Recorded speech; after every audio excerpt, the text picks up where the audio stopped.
बहुत लंबा है, राम कथा बड़ी लंबी है। कल राम राज्याभिषेक भी कराना है, प्रसंगों को स्पर्श भी करेंगे, बढ़ाएंगे भी, स्पर्श भी करेंगे।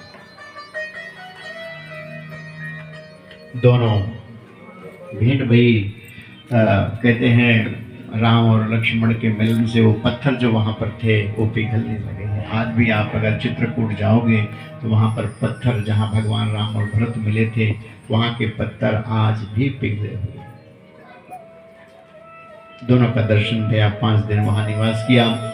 विश्वामित्र वशिष्ठ ने समझाया, बातचीत भई।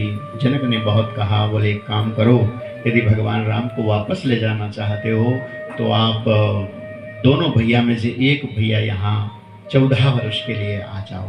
भरत जी नाचने लगे। भरत जी ने कहा, इससे अच्छा और कौन क्या बात हो सकती है कि मैं आप कह रहे हो कि 14 वर्ष के लिए? नहीं महाराज, हम पूरा जन्म यही रहेंगे। तुम कानन महु रहो दो भाई। भरत ने कहा 14 साल के लिए नहीं, मैं पूरे जीवन यहाँ रह जाऊंगा अगर मेरे राम अयोध्या चले जाएं तो। बोले क्यों पूरा जीवन, क्यों 14 साल क्यों नहीं? बोले 14 साल के बाद अगर मैं गया और मेरी कैकेयी ने फिर कहा भरत तुम्हें राजा बनाया जाएगा, फिर मैं कहाँ जाऊंगा, कहाँ जाऊंगा? 5 दिन निवास किया, सबसे भेंट भई, माँ से भेंट भई। जनक जी ने सीता को लाड़ किया, करुणा दी, सबका प्रेम हुआ। भरत को कहा कि भरत तुम यहाँ रह जाओ, भगवान राम चले जाएंगे। बोले कोई बात कौन कहेगा? प्रातः काल बैठक प्रारंभ हुई। भगवान राम गुरुदेव से बोले, गुरुदेव ने जनक से कहा, जनक ने भरत जी से बोला कि आप निर्णय लो। भरत जी ने कहा कि भैया गुरुदेव मैं कहूंगा तो भगवान राम मना नहीं कर पाएंगे। बोले ठीक, सबका निर्णय हो गया कि भरत जो कहेंगे वो राम को करना पड़ेगा। सभा बिठाई गई, सब लोग बैठे।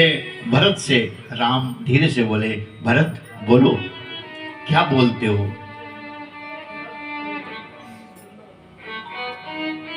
जैसे ही भरत से कहा भरत तुम बोलो, भरत उठकर खड़े हुए और भरत रोने लगे।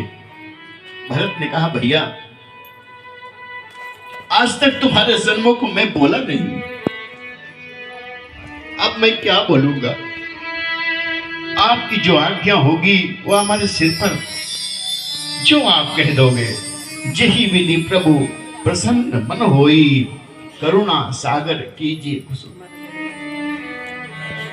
आपका भाई भले ही आपसे एक दिन बढ़ाओ, उसका पूर्ण आदर कर। राम ने कहा,